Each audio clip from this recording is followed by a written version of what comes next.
let's start with the New Orleans Saints, who, by over-under, and I think by division odds, are generally considered the favorite in this division. So I have a question for you as we dig into the Saints section. Have you seen the trailer for Expendables 4?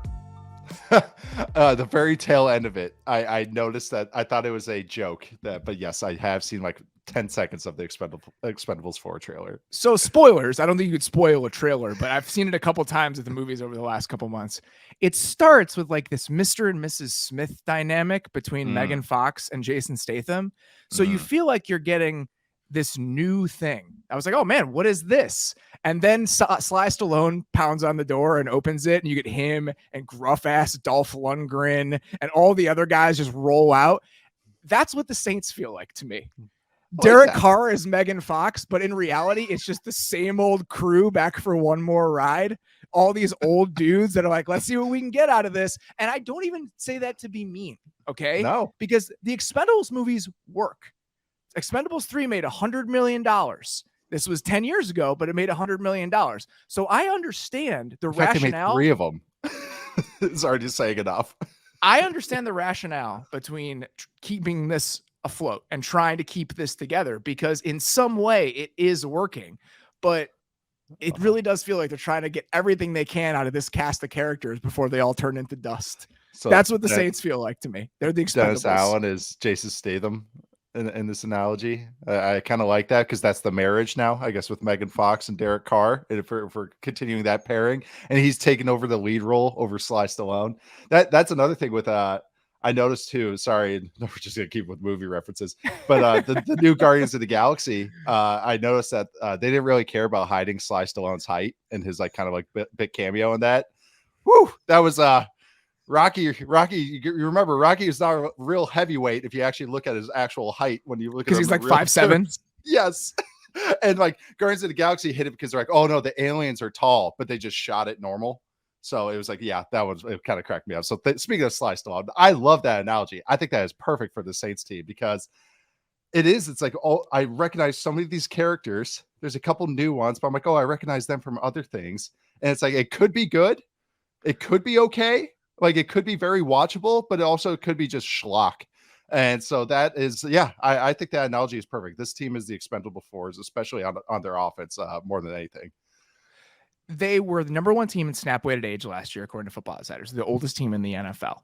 And they are just continuing to do Saints stuff. They did everything they could to kind of get under the cap again. They signed Derek Carr to that deal, and they're just trying to get everything they can out of this core of players and just kind of pretending like the future isn't coming. And I understand it. They're trying to compete. I wish more teams tried to compete on the level that the Saints do. But now we get this iteration of the Saints team building philosophy, and we'll see what happens when you drop Derek Carr into it. So let's get to the defense first and foremost here.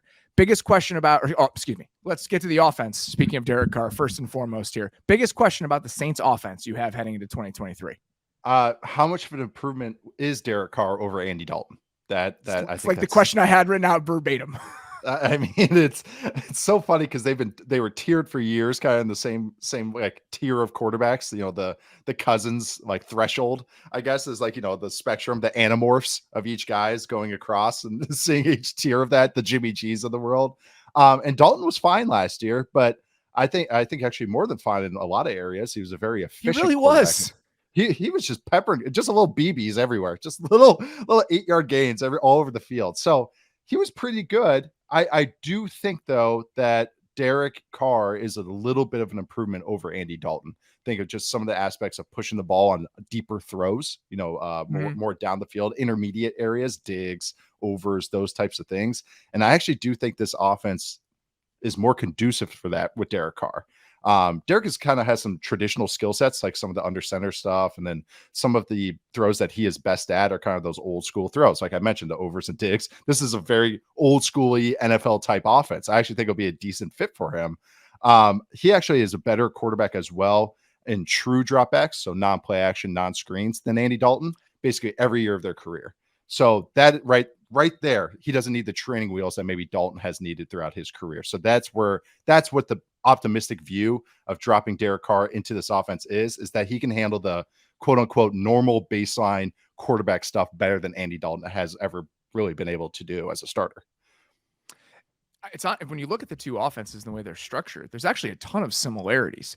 They were down near the bottom of the league in the amount of play action that they used, Yeah. and the amount of true drop back percentage that they had. So this really is same as it was in Oakland at times over the last couple of years, like get in the gun and go to work. And even with it's funny that even with the Raiders run game last year, they still didn't use that much play action, which I think speaks to how much Derek Carr probably doesn't want to use play action. This is often quarterback driven. So Derek Carr now fits very well into the way the Saints want to play on offense. Correct. And it's a throwback, man. Like they're just getting back there and slinging it around. When they run the ball, they run the ball. It's crazy. The passing offense last season, you alluded to this. They were 5th in passing success rate last year. Yeah. They were actually pretty good throwing the ball. They were 5th in drop back EPA. They were not good running the ball. Mm-hmm. They were just not a good running team last year. So, and I kind of feel like part of that, and I don't know, correct me if I'm wrong, but it feels like their offense was a little bit siloed in the ways that we've talked about other offenses. When they were in the gun, they just like to throw it around. When they got under center, they tended to run the ball a lot. They were 27th in explosive run rate last year. They had 7 runs of 20 plus yards. That was 1 fewer than the Bengals, which we always joke about how the Bengals had no explosive runs last year. They were 28th in rushing success rate from under center on early downs. That's so when they just lined up and ran the ball under center, they just didn't run the ball well. And Kamara just wasn't very good last year. He was down near the bottom of the NFL in rushing yards over expectation per attempt, down near the bottom of the NFL in yards after contact per attempt. So I think the passing game, there's only so much further it can go with Derek Carr and the weapons. We can talk about that. But the running game, I think, is where they probably need more of an improvement than they got from last year. And maybe the offensive line's a little bit healthier. Yeah. Maybe they get a little bit more juice from some of the backs. But I think it's really important to point out that Andy Dalton was actually pretty decent last season. I know it just startles you. I had to make sure that like none of the filters were up. Like I was like, am I only looking at like 3 weeks, or am I looking at something wrong here? I was like, no, that's the whole season. There he is, 5th in passing success rate. So he was constantly efficient. That's really what that means when we say success rate. It's just being efficient, being ahead of the chains. But they just weren't what you brought up in the run game, passing game wise either. They weren't very explosive, and that's where I think. He's a singles hitter, and I think that Derek is going to get a few more of those doubles. But I'm glad you brought up the run game stuff, because it was like what I wrote was that they were middle of the pack or worse than just about every run game metric you look at. And O-line injuries didn't help. The touches to non-Alvin Kamara running backs was also not good. Mark Ingram, David Johnson was still on this roster. So it's just some of those guys where, they don't provide a lot of juice. So you're hoping that's where Jamal Williams comes into play, is because he's kind of Mr. Efficient. He's going to kind of keep you on schedule. He's Mr. 4 and 5 yard gains. He's good in short yardage. And obviously they hope to get something out of their 3rd round pick as well. But I think that's where Jamal Williams will kind of lift that baseline just a little bit. So it's okay if we get a little bit more explosiveness, there's going to be some regression in probably that success rate passing with Derek and Dalton just naturally. But going from maybe 10th in passing success rate, being a little bit more explosive and being a little bit more efficient in the run game, I think is their formula for success this year. Because the passing game is interesting because of their pass catchers, especially led by Chris Olave. And then I feel like this is the 3rd year in a row. Do you like the Saints passing game? Do you Not really. Not really. I want do you like the Saints passing offense, or the Saints offense in general under Pete Carmichael? Do you like it? No. I think it's fine. I think it's a B- to me overall. Like that's kind of just how I feel about it. There's not like Chris Olave is a star. Like he has all the makings of that. But it's even how they use him. Like it's just kind of who else they got, and it's not like where the quarterback is lifting it even more than that. That's what we've talked about Derek Carr throughout his whole career. So, and then overall the offense isn't it's sound, but it's kind of lost a little spark without Sean Payton, obviously. Sure. So there's some creativity that's missing. I think it's very kind of static. It kind of does everything fine, but there's no calling card that I really like with this offense. And just even the pass catchers, depending on, I feel like this is the 4th year in a row we've talked about it, Michael Thomas's health. If he's not playing, I'm saving that for one of our other categories later. I figured. I think that's a good one. If you used it I almost used it for that same category. But I think if he's not playing, I think Olave is a true real deal number 1. All the rest seem like 4s to me with those pass catchers and 3s. Maybe I can understand how it fits together if guys are healthy. You got Moreau, Juwan Johnson was good last year. I think Michael Thomas, Raheed Shaheed, and Chris Olave together, the skill sets actually do make sense when you pair them.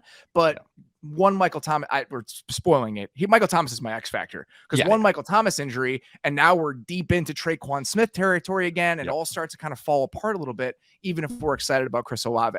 You mentioned the offensive line injuries. I think that's also worth pointing out. Calvin Throckmorton started 5 games for this team last year. They missed 15 starts from Bedrock. Sounds like a Flintstones boss. He wasn't great when he was on the field. He's a backup guard. He played a decent amount for this team last year, but Andres Pete has been injured a little bit. Yes, he has. So Eric McCoy got hurt last year, so Cesar Ruiz had to move to center. So if they can be a little bit healthier, and then they get Trevor Penning back at left tackle, who they obviously drafted in the first round last season, but he's coming off a pretty serious Liz Frank injury late in the year. Really only started that one game in the back half of the season. So the offensive line theoretically could get better, and the pass catchers could theoretically get better. And I think that's the optimistic case, is that you're going to have an uptick on both of those positions, and that Derek Carr is an actual upgrade over Andy Dalton. And we'll see. But that's the case that you're trying to make. That is. And I'm so glad he brought all the kind of receivers too. I mean, also the tight end room is like the most interesting tight end room in the world. Like it should be a decent players. It is. It's Juwan Johnson's good. Like you already mentioned it. He's a good player. He's really been fun to watch emerge. He was one of my most improved players last year in the article I wrote.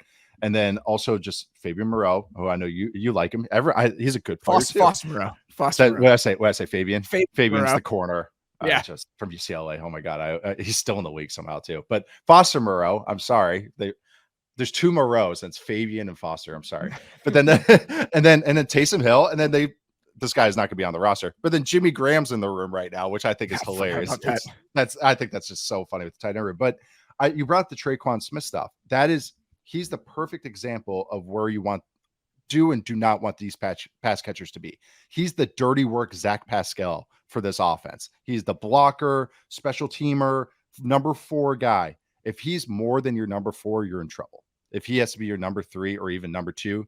So where Traquan Smith is on the pecking order is how you feel about these pass catchers. Right now he's number 4 because Michael Thomas is there. But as soon as Michael Thomas is gone, or there's another injury and he's your number 2 or number 3, that's where you get worried. And that's where I am on the pass catchers as a whole. It's fine. Olave's a star. Juwan Johnson's good. The rest of them, a little apprehensive.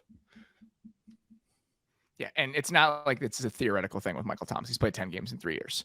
So we've seen what they look like without him on the field. It's great week Biggest 1. Question. He was great the first couple games last year. One more stat I wanted to mention with the Saints offense very quickly. I noticed this while rewatching them a little bit. A lot of bad interception luck.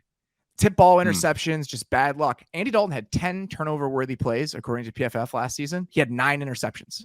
So the pick luck just wasn't very good. So that he played that well with that sort of bad luck in some of those moments. So I thought that was pretty interesting because a couple of them stuck out. I was rewatching the Ravens game, and it's like, man, he just did not get a lot of breaks last year. Curious case of Andy Dalton. So weird. So weird. Biggest question about the Saints defense for you. Did I make a mistake in not including the Saints in my 10 best defenses? I know. That's my number 1 question. Weighted DVOA rankings since Dennis Allen as defense coordinator or head coach in 2017. 5th, 5th, 8th, 2nd, 4th. So shoot.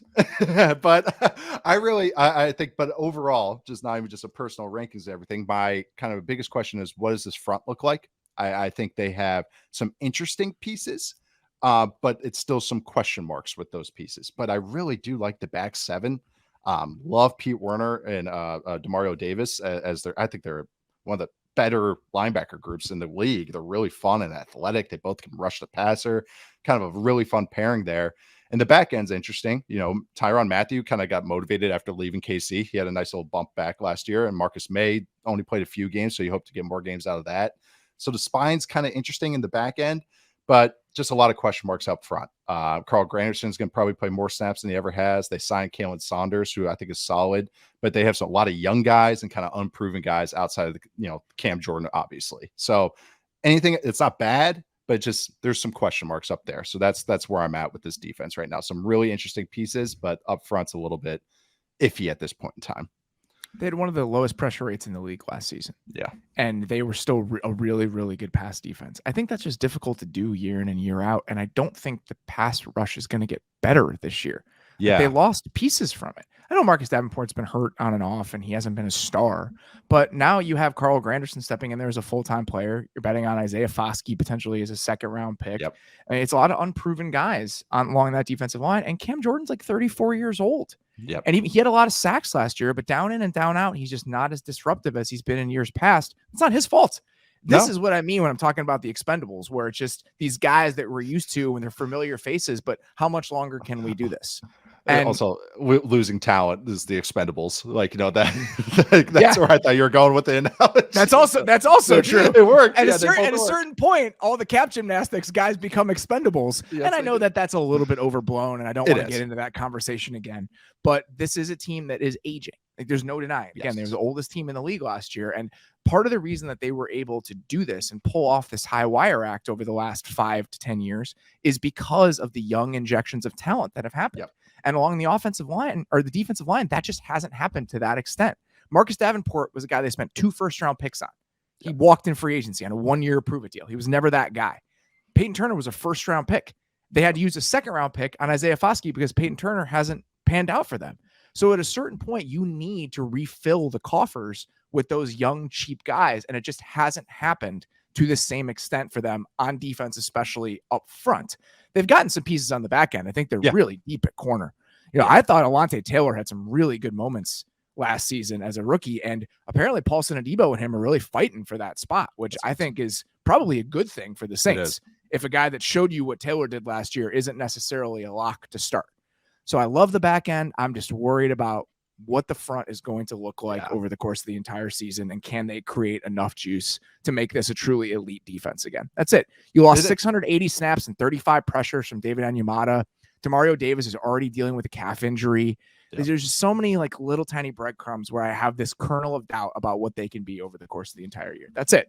They could be the 8th best defense in the league. I wouldn't be the least bit surprised, but I have a little doubt. Nope, I'm right there with you. I really, Carl Granderson is kind of the perfect kind of guy to kind of show kind of my questions I have with this whole defense is that he's gotten better every single year. He's played a little bit more. He's getting a little better, more productive, but then he's never played more than 45% of snaps.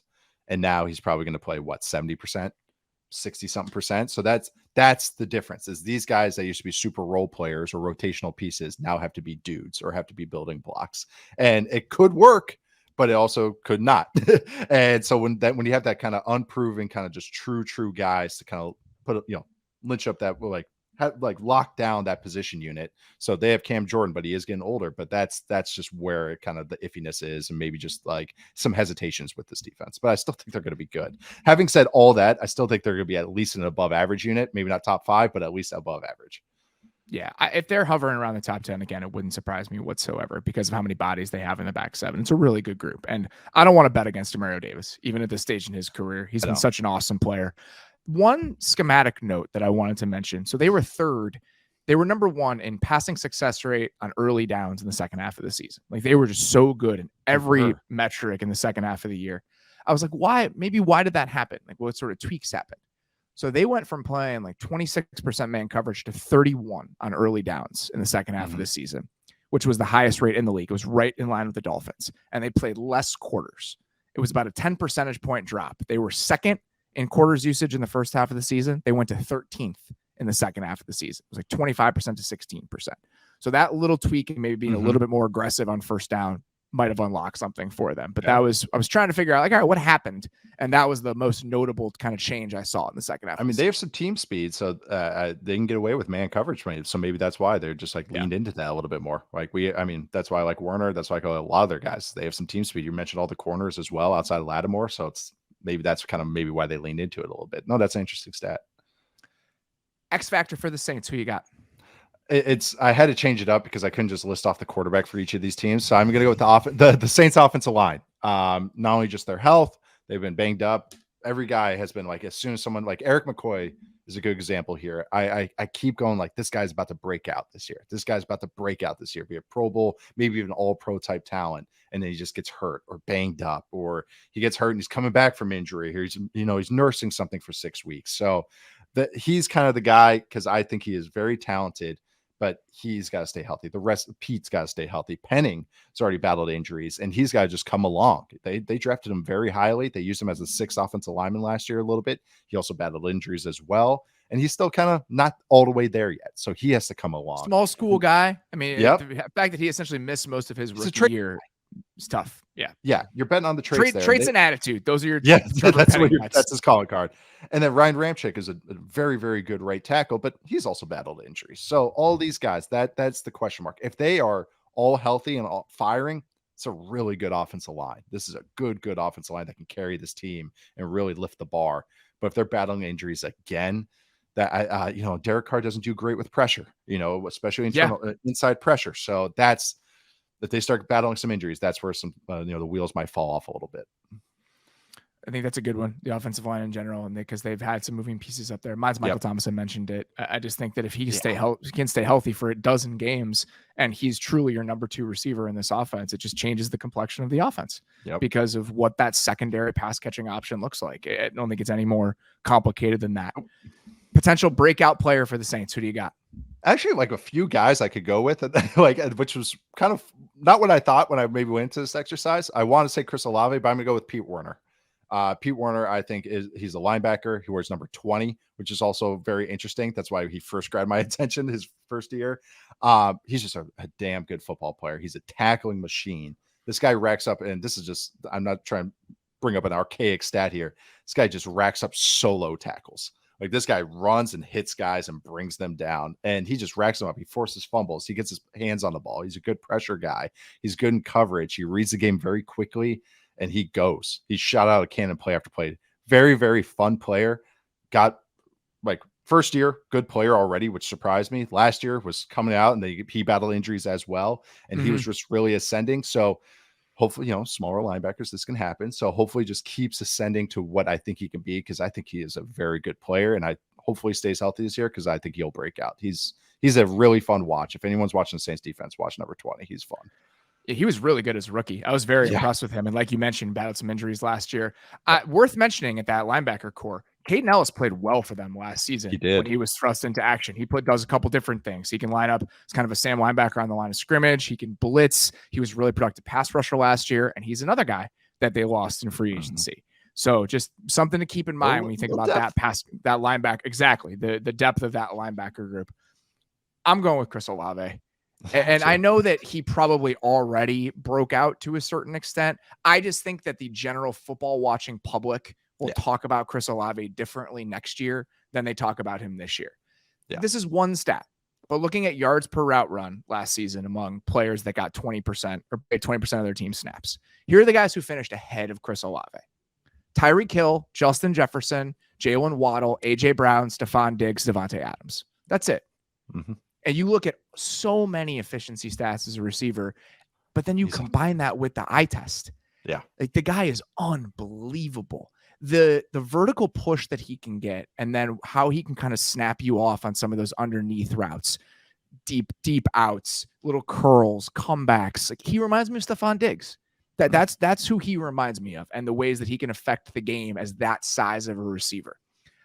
We can maybe do a little alarm every time we do this, when we try to trot out like a take that we think we almost believe, like, is this anything that we're going to do?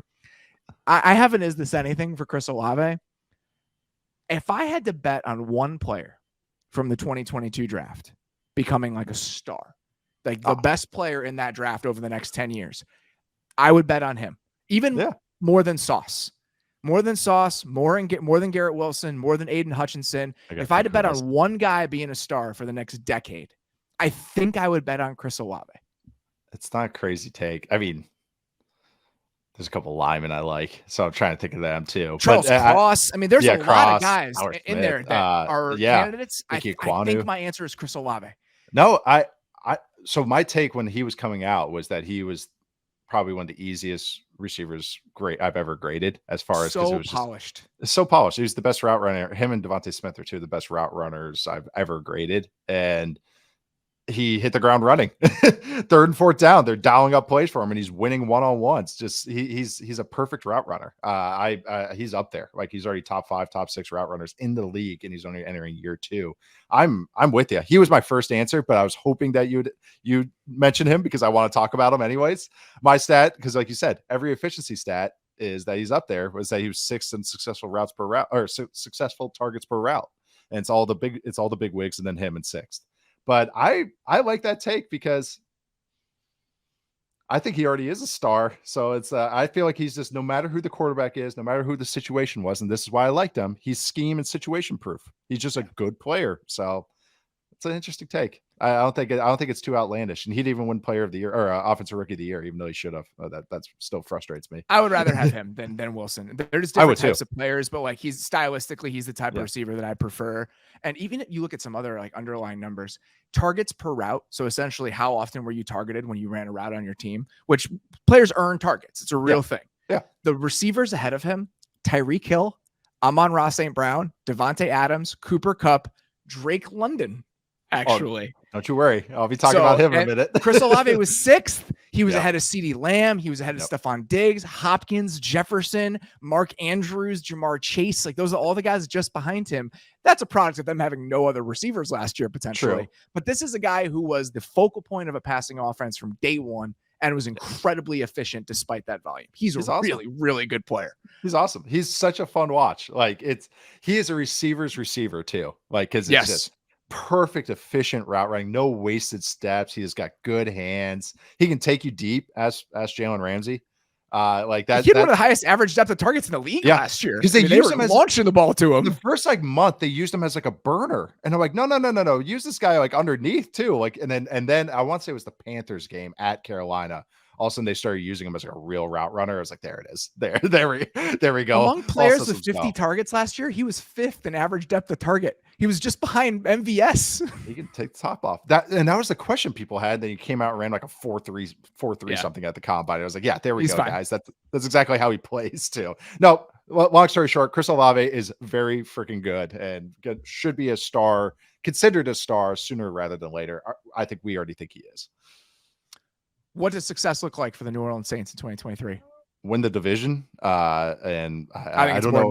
I think I was gonna say win a playoff game. Yeah, I win a playoff game. And winning the division, winning this NFC South, have to win it. How old your roster is and the state of the NFC, you have to do more than beat the Panthers and the Bucks a couple times if you're the Saints team to justify the mindset that they took this offseason.